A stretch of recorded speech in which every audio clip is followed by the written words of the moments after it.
He's examining the CA1 region hippocampus of a AT8 stained.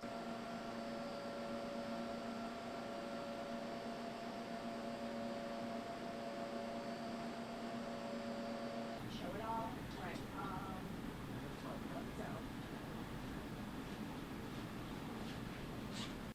The lymphocytes from the blood, they're stored at minus 120 degrees Celsius.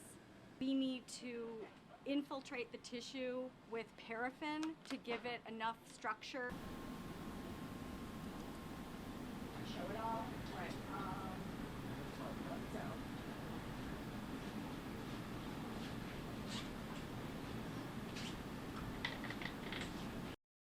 The primary impact of the results from the donanemab study give hope to our patients and our families that in fact we can now intervene on the underlying disease process itself.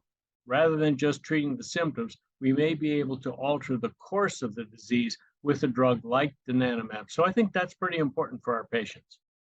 I'm going to go up and down and up and down and play the piano like that. All right. And now let's do the Queen's Wave. I'm going to do the Queen's Wave. Oh, let's go. All right. Let's get around.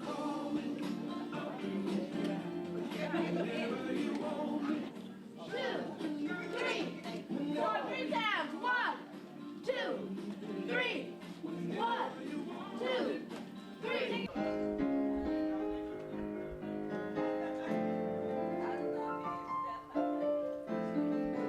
It does show a significant slowing in the rate of progression. So if you take the untreated people in the placebo group, they will decline at a certain rate, and the treatment with donanemab then slows that rate of progression again by 35% in the combined group, 40% in the primary treatment group. So it does slow the rate of decline.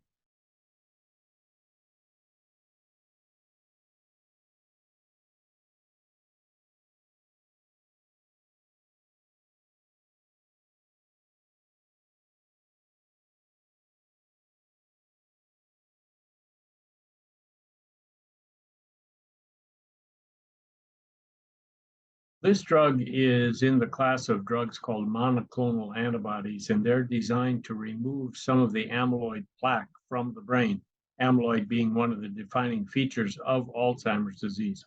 So presumably, by removing the plaque from the brain, it will slow down the process, the progression of the disease, and hopefully produce some clinical benefit.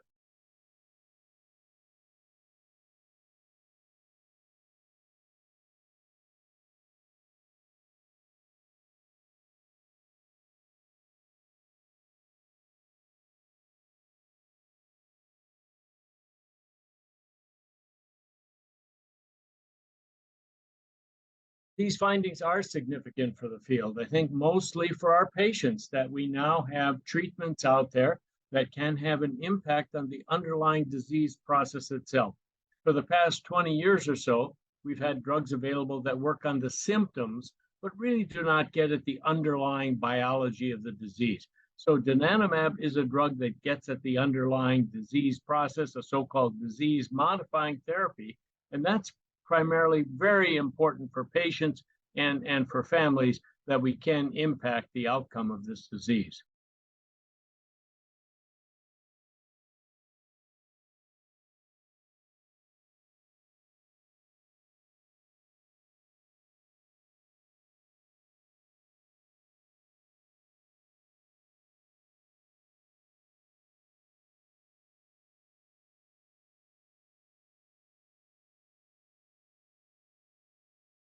The aducanumab, the lecanemab, the donanemab drugs all work in a similar fashion. They are different molecules. They work in a different point in the amyloid cascade, but nevertheless, they produce the same outcome of reducing the amount of amyloid plaque. And that translates then into a slowing of the rate of progression of the disease. So it's important. It doesn't stop the disease. It doesn't make people better, but it may slow the rate at which they decline.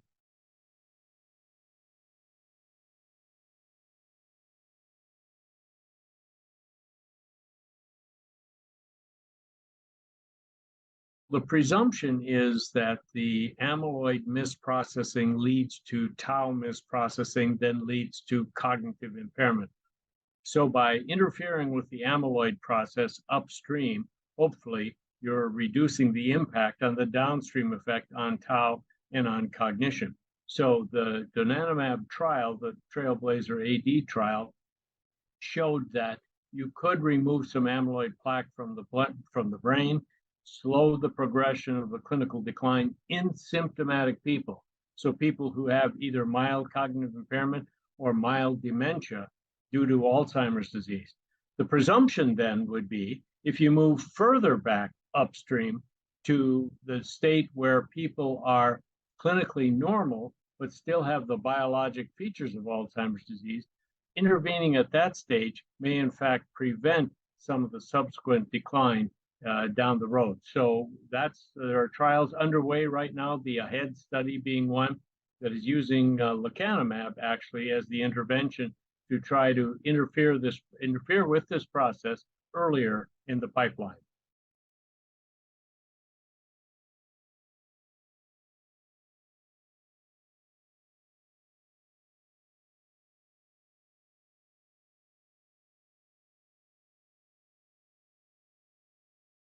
Donanemab shares the same risk profile that the other monoclonal antibodies have, and that is it can lead to what's called edema or swelling in the brain or possibly bleeding in the brain. These are called ARIA, amyloid-related imaging abnormalities. And if this is microedema, microhemorrhage, it may not be all that symptomatic, may not be too problematical. But the risk, of course, is that these can extend and develop macrohemorrhages, which are large bleeding propensities in the brain. And that, of course, can be devastating and sometimes even fatal. So these risks can be monitored. So with successive MRI scans, you can generally avoid them, but not totally.